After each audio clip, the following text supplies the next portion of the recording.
Okay. Dot dot. Ooh, Kaylee, would you mind cutting out some of the lows of my voice and bumping up some mids? Okay. I'm not going to talk into this. I assume that the importance of talking in the microphone is for the feed, right? Okay. Yeah. Yeah. So there you go. You know, I want to sound like my natural tenor voice. Of course. So you're starting, Mike, or should I begin? We're live. We're live, people. We're live at the Avant Music Festival. Avant Music Festival Fantastic. 2015. Yes, exactly. Okay, well, hello everyone. Hi, Hello. hi, web stream audience. My name's Nick Hallett. I was a composer for the festival in 2013. Is that correct? Yep, 13. Okay, and I premiered a work here, which has had a significant life since then. So I'm very grateful to the festival for getting behind my work and giving me opportunities that I hadn't previously had. So, and I'm hoping that you two are taking advantage of that opportunity. Certainly, I was at Paula's wonderful concert last night, and there was a great amount of fervor. It seems as though so last night was a world premiere of the work that you have been developing as part of being the recipient of the Rome Prize, correct? Correct. Okay, great. So congratulations. Thank you. And I assume, Imani, you'll be um, forging new, engaging with new territories of your practice We'll see. in The next world week's premieres on concert. Friday. Come and find out. I love it. I love it. I love it. So I will kind of let the introductions or the definitions of your practices, your respective practices, kind of get revealed through our conversation as opposed to giving an introduction. I'm lucky enough to be very familiar with all three of your work. Paula, I mean, Imani and I, we go way back to 2007 when we were both part of that event at Performa. And you were supposed to sing a song of mine a year later, but you got sick. But I followed your work very closely over the years. Paula, your work, I know you more intimately as a collaborator with the Object Collection Group, and I've only more or less recently been becoming familiar with your solo work. But it's a wonderful process to have that happen. And then, of course, through the many years of this festival, I've become intimate with your work as well. So I want to start by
Which you might find in a hush arbor or a ring shout or in a church.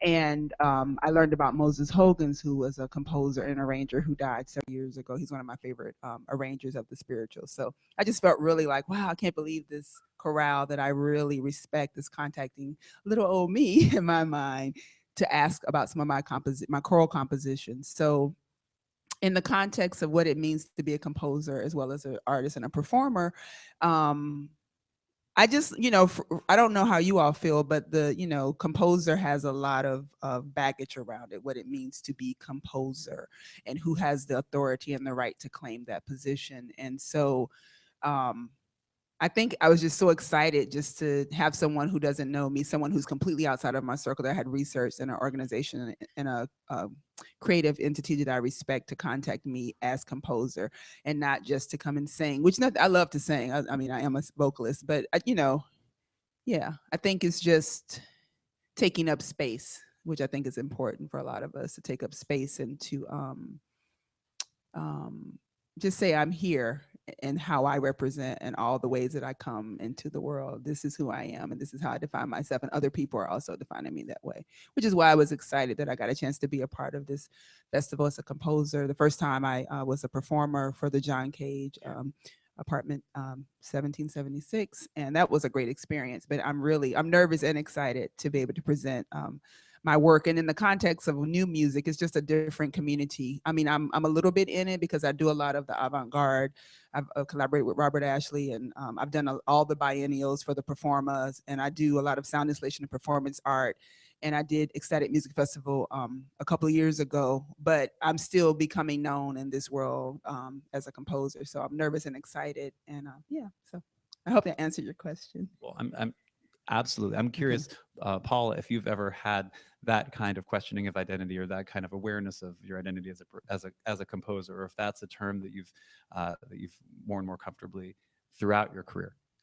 I mean, it's one of the, it does have baggage attached to it, but there's part of it where, I mean, there's this question of boundaries as they're becoming more porous. And I find that very interesting in terms of like what the boundaries are between, composing and sound art or things like that. And these two things like are fruitful, I think, when they can sort of abrade one another, because like with the aqueduct work and stuff like that too, like a lot of someone was asking like, oh, well, do you consider this documentary? And I was like, no, not at all. Like what in some ways makes it compositional is kind of thinking through these strategies of how people are going to engage in time, right?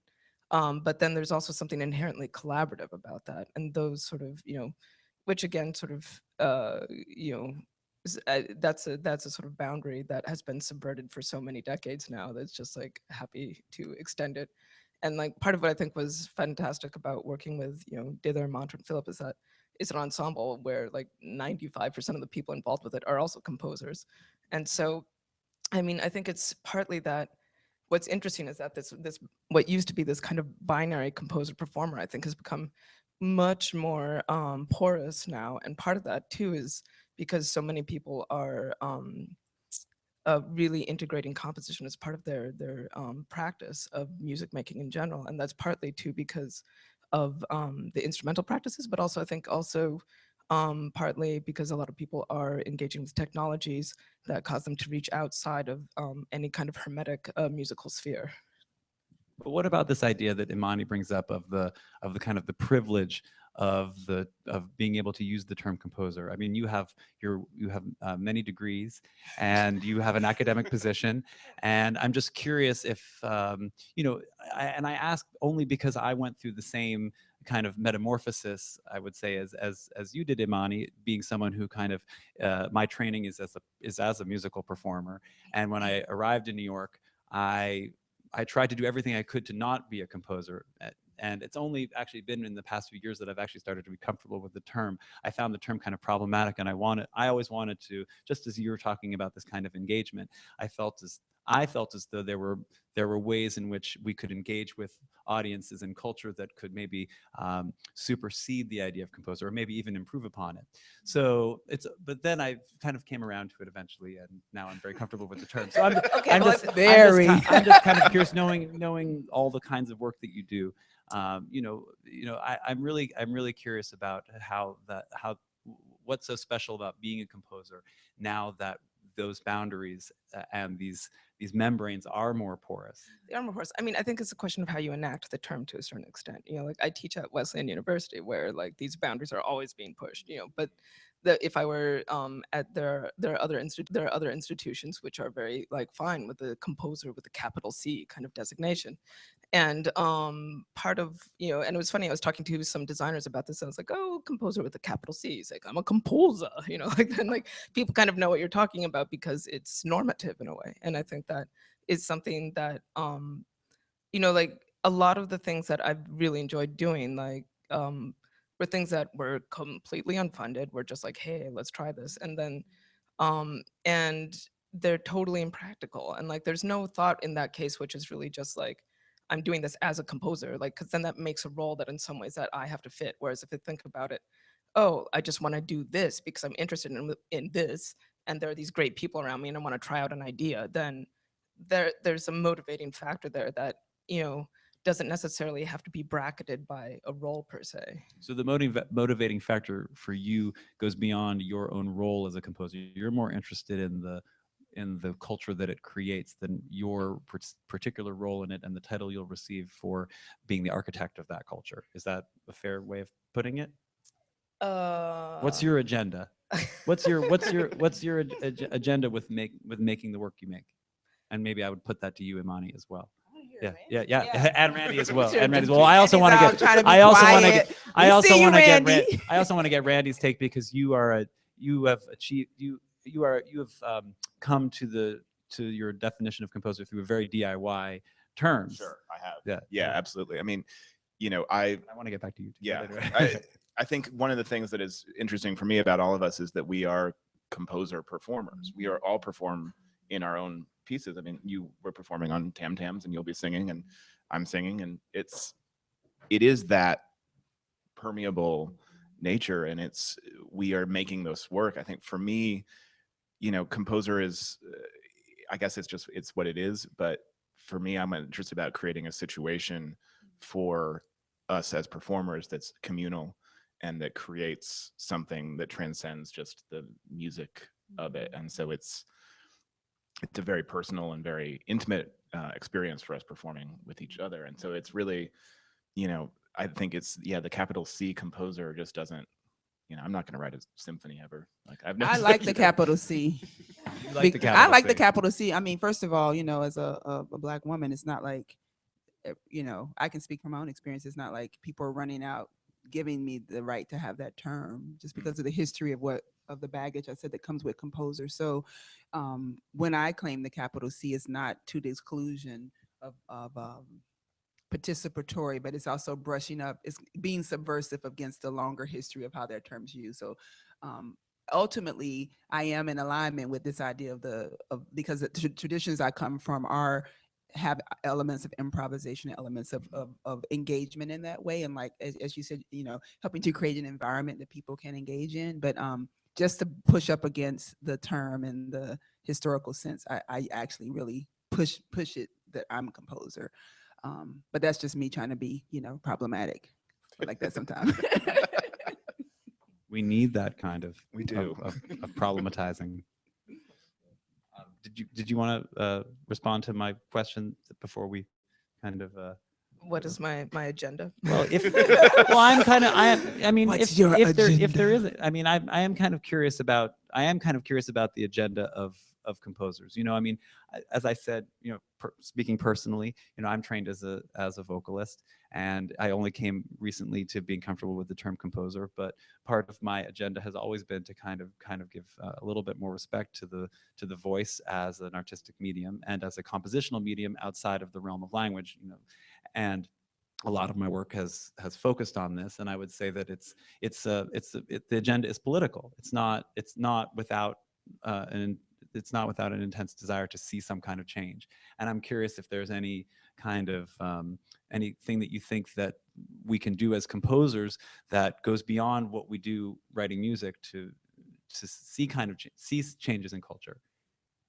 I mean, did you? I don't know if any of you read this amazing article that John Luther Adams, excuse me, posted in Slate about how his past as an activist and how he had to really make a choice at one point in his life whether he was going to continue being a Greenpeace activist or if he was going to focus on his music. And he said, well, there are other people who can do the activism, but there's no one else who can do the music that I envision.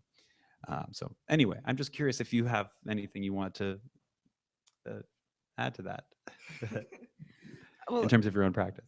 Well, I guess part of, in terms of some of the recent work I've been doing, some of the things that have been really interesting is sort of this way in which things sort of reach out a little bit. And part of that is that like going into these spaces and things like that is that it reaches out to, it finds these points of intersection of interest between different groups of people who are sort of interested in New York or in infrastructure or in what some of those issues are environmentally in terms of what the nature of the city is relative to its infrastructure and where it's drawing its resources from historically and contemporary wise. And now Rome. Exactly.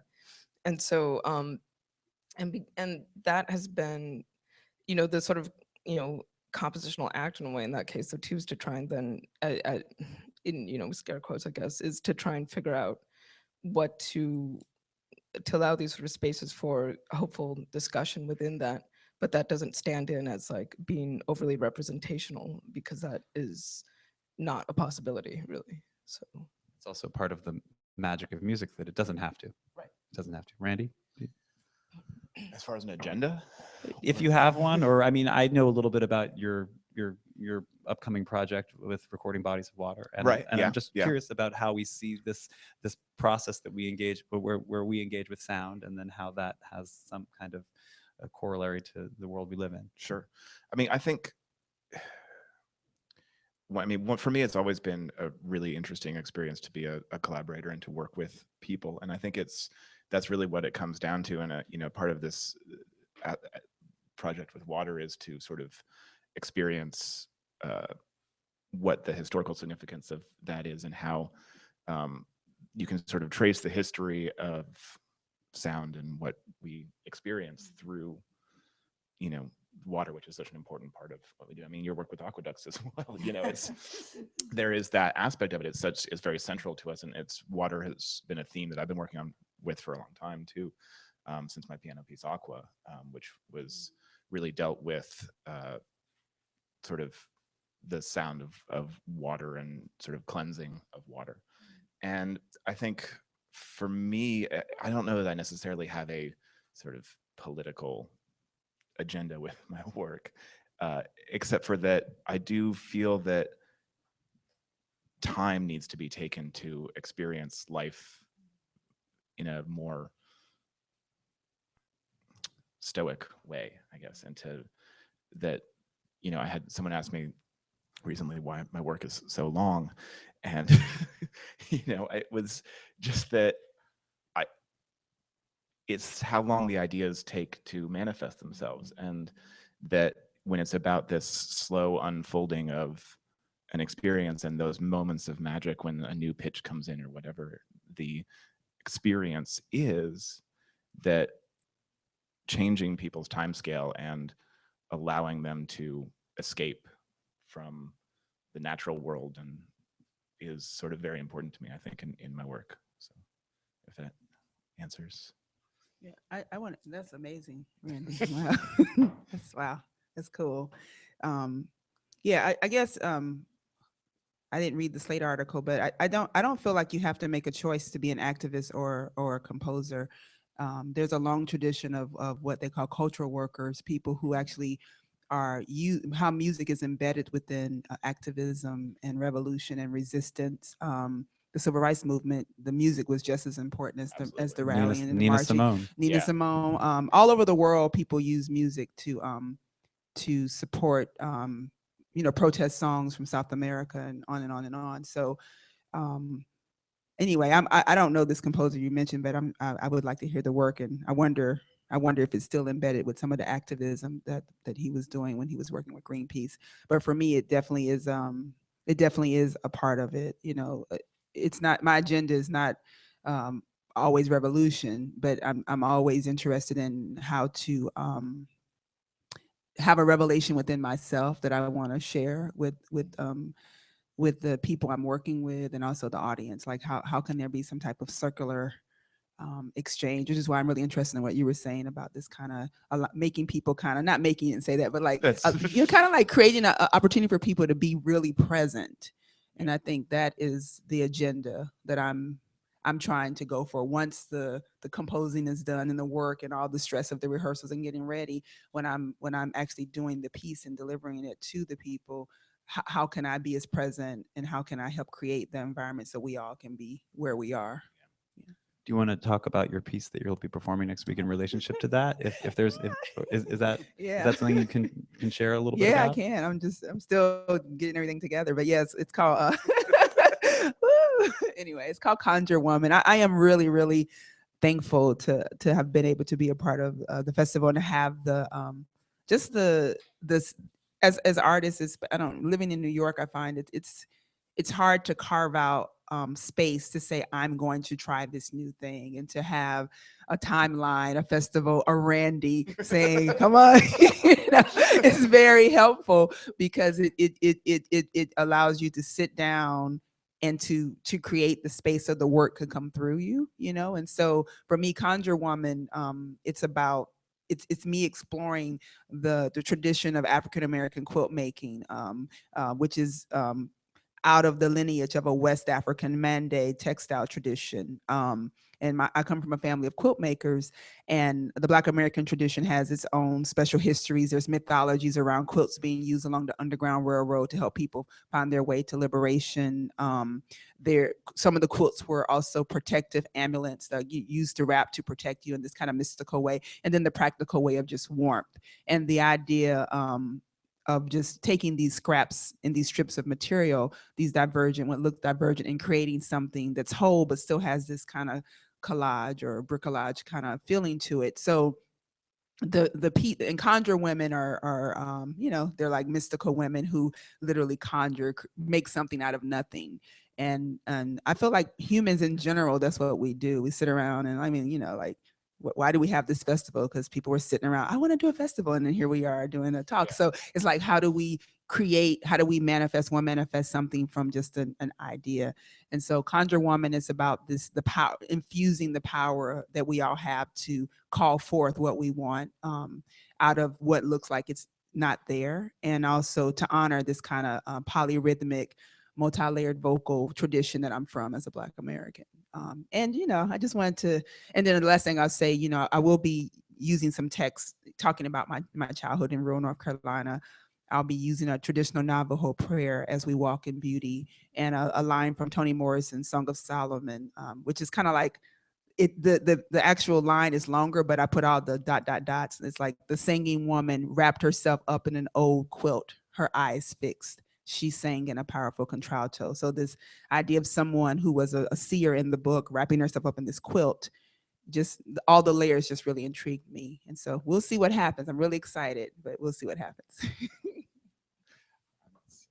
I'm really excited about it too. I mean, I think it is hearing you talk about this aspects of it and how you're pulling everything together is really, I think, just extremely compelling. And I'm really excited to hear what it actually ends up sounding like, and I think it's interesting you talk about the quilt. It reminded me, I've studied North Indian music for a very long time, and a shawl is an incredibly important part, and really only a great master should wear a real shawl as a singer. And I think there is this wrapping up as a singer and protecting yourself, and it is a very vulnerable thing to sing, and the voice is so fraught with meaning and depth, and I think that is a universal idea as well. So it's interesting. It just reminded me of that.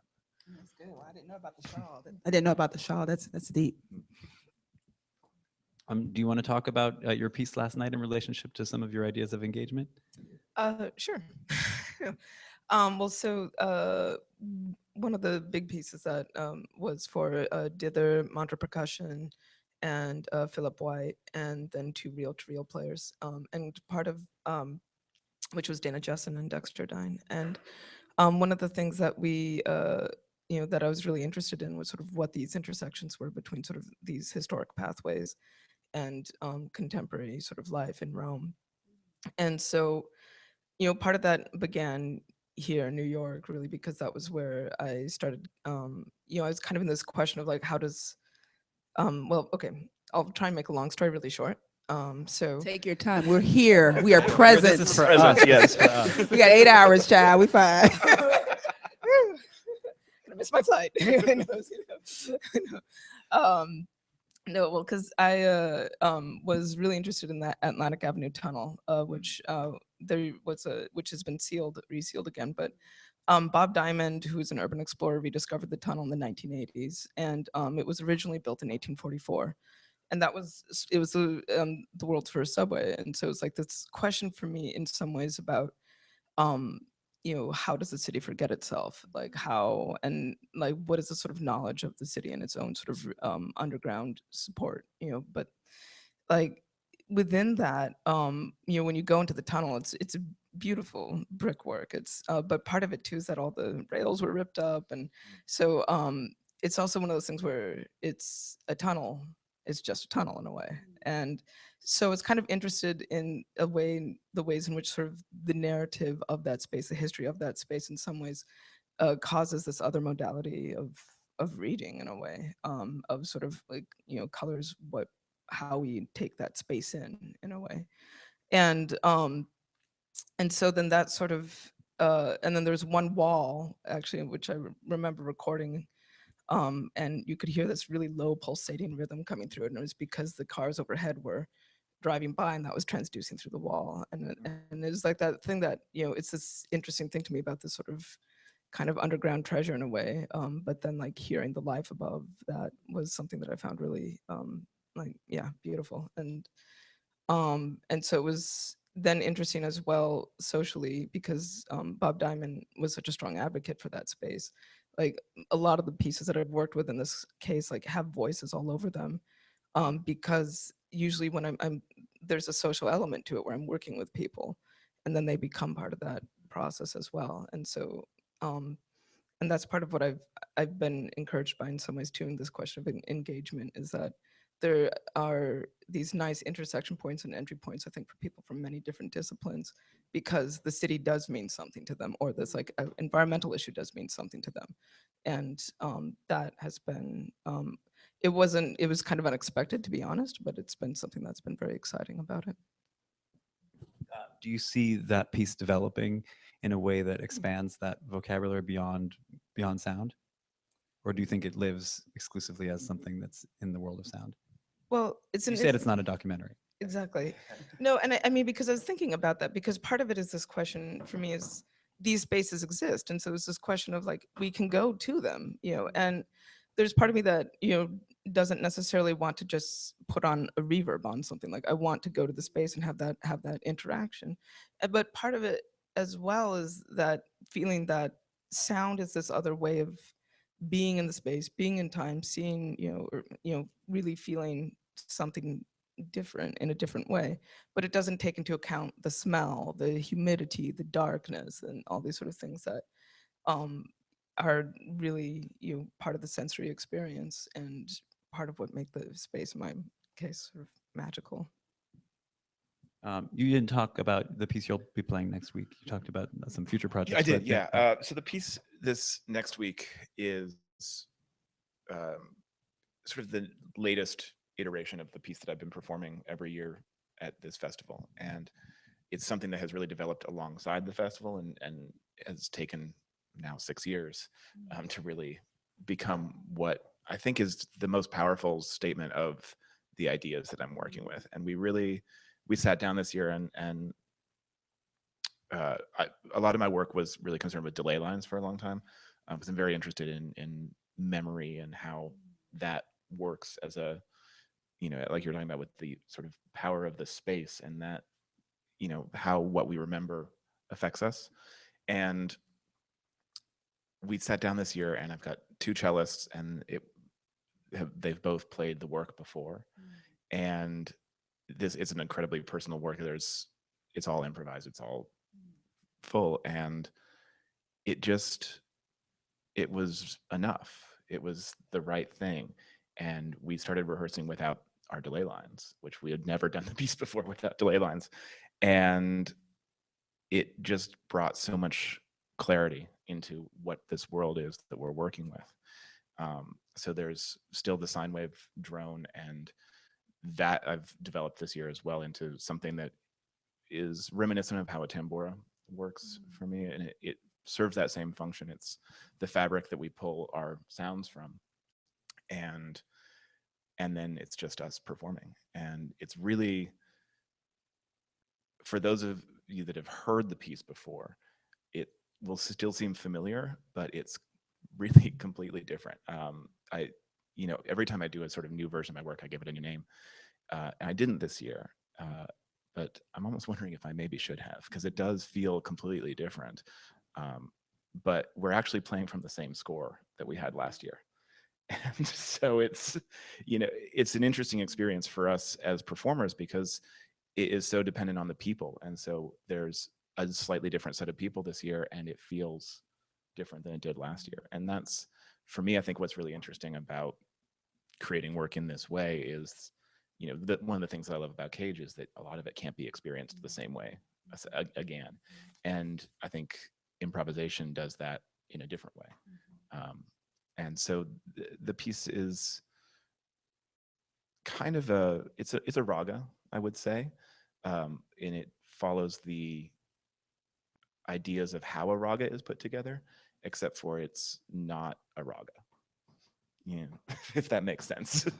And then there's some really amazing new visuals by my longtime collaborator, Oscar H. Scott, who we've created these images that are reflective of the Aurora Borealis.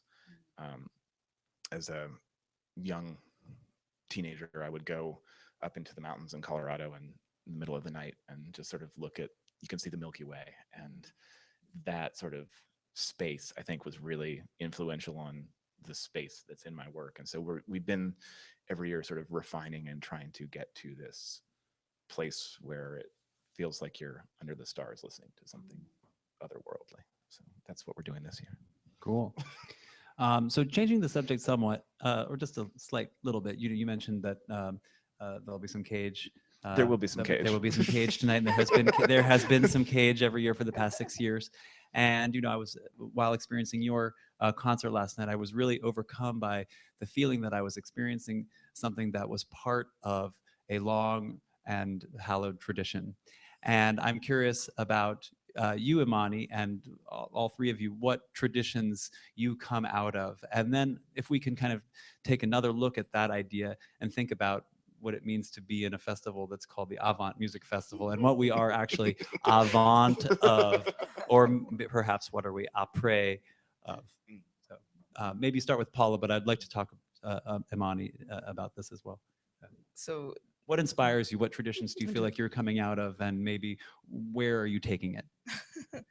Well, I was trained initially as a string player, but my mother was a public school teacher, and so she was a very, very sort of fierce advocate for music education, because she was teaching in Arizona, where there's not a lot of support for kids for access to instruments in these programs. And so, like, one of the things that was really growing up around that was really fantastic, in the sense that we had instruments around because she was part of this network of string teachers. But then also, like, she was so completely non-hierarchical in a way. Like, if you're gonna do music, you're gonna be serious about it, but you weren't going to necessarily, like, she wasn't interested in any of this sort of like backstabbing or kind of things like that sort of tend to happen. And so she, like, but like, if in my school orchestra, if there's a kid who was like slouching while they're playing, she would actually go up and, like, correct their posture. She was that I had that teacher. But so it was, whenever, like, I would make, this question was sort of composed, or like, I just always wrote music, like, and that was one of those things where I knew other kids who were into playing, basically, and so that was our form of, I guess, a band, and more or less. So, like, I would just write music and then call my friends over, and literally we would just play, like. and that social element is something that I was has always been very interesting to me, you know, and has been a sort of consistent part of my work, I'd say. The other part of that though is that then, like, when I was in college, I started a performance art group with Jeff Snyder and Ryan Smith and a few other people. And what was great about that was that we sort of had our formal kind of, you know, this is our classroom, and, you know, and we'll study Persichetti. And then our other pieces that we do, which we'd put together in a day, and it'd be like, all right, break glass and tape it to yourself, you know, and stuff like, which, and I liked that, you know, going between those two things very much, because they felt very related, but their manifestation was completely different. So when you were taping glass to yourself, was that specifically in response to something like Fluxus, or were you also responding to a tradition, or was that specifically just some kind of response to playing Persichetti during the day? That wasn't my piece, actually. I see. But I mean, what was the impetus? What was the need to do? What was the need to do that coming from? I mean, or maybe that's not the question.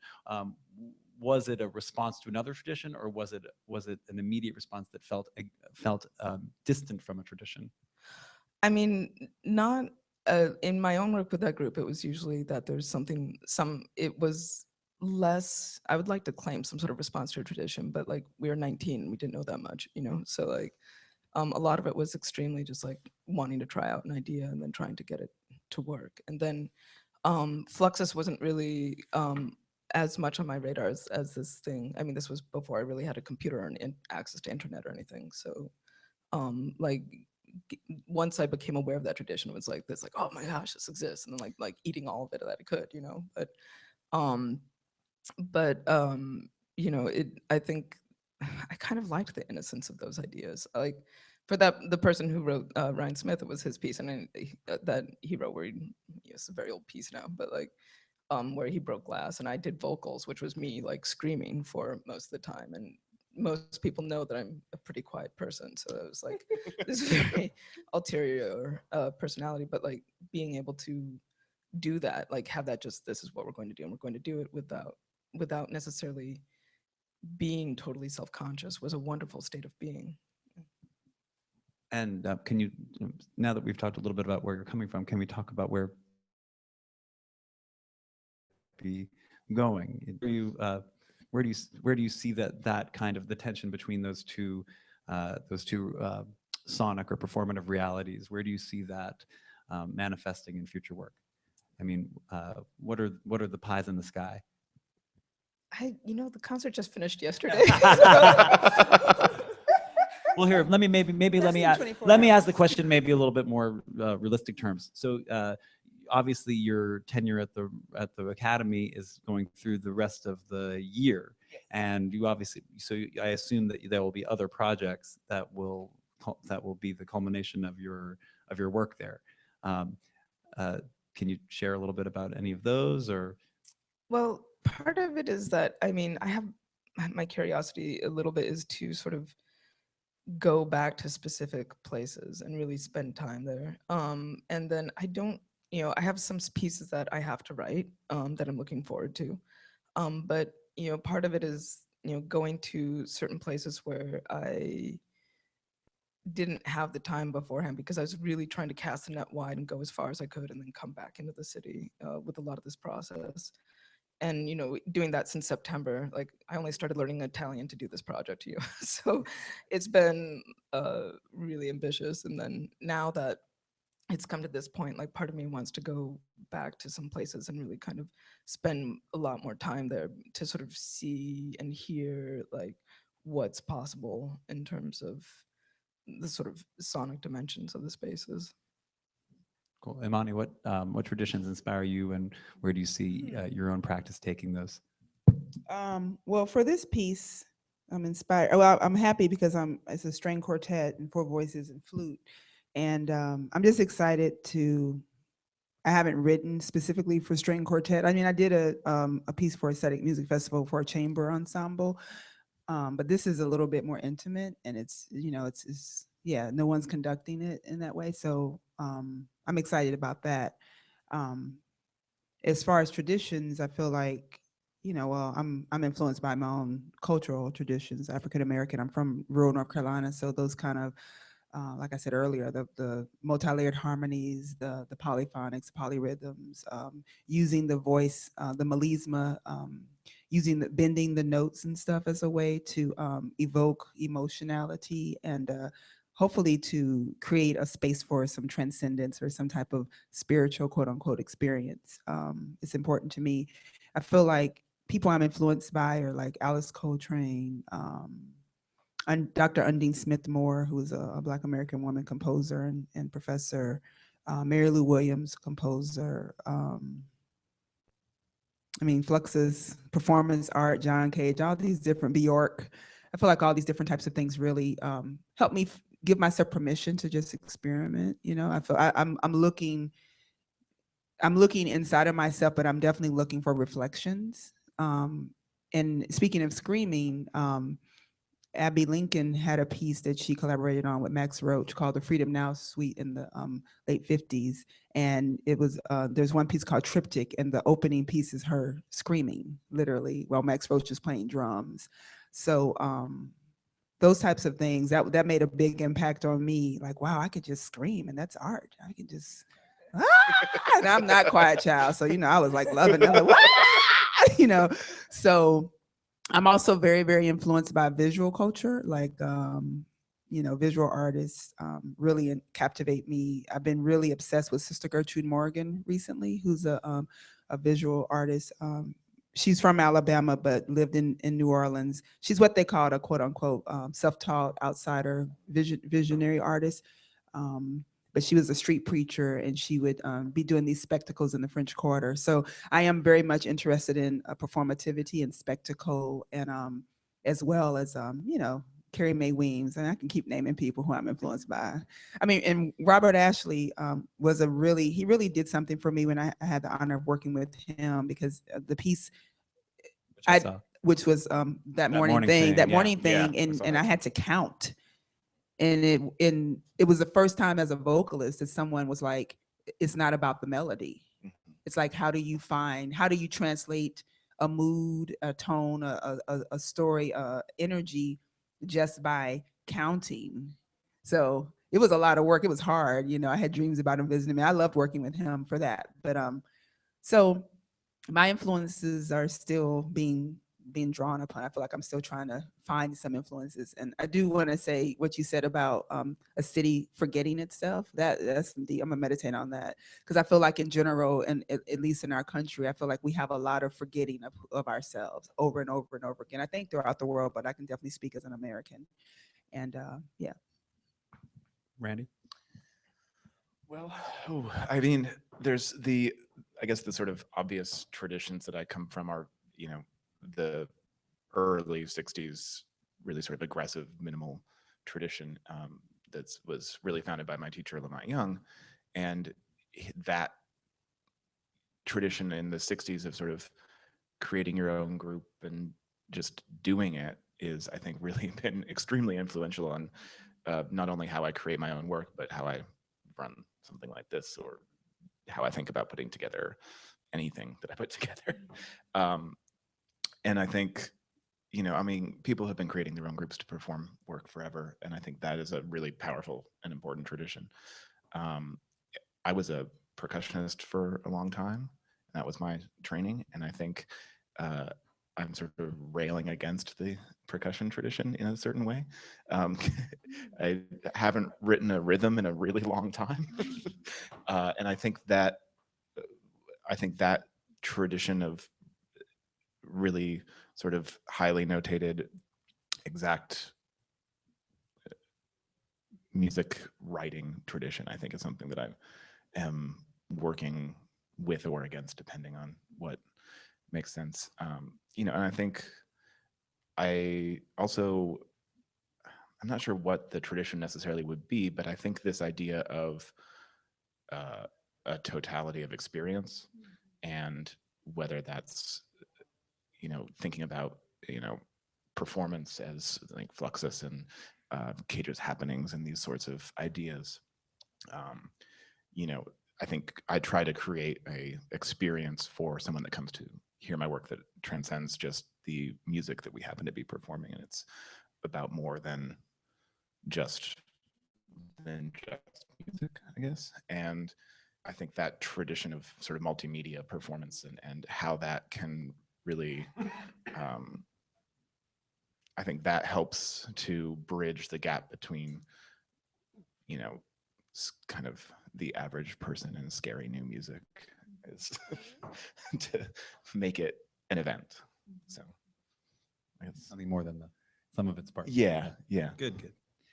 We have some friendly experiencers in the audience. Any questions for this year's composers? Thank you all for coming Yeah, too. yeah. Thank you. Anything? Okay, well, have we? I think so, my phone, yeah. my battery died on my phone, so I think we've been talking for about an hour. I guess. I don't know. I've learned a lot. You know, Me too. as I said, I go way back with both of you in different ways, mostly with you, and I'm really excited to get to know more about your work.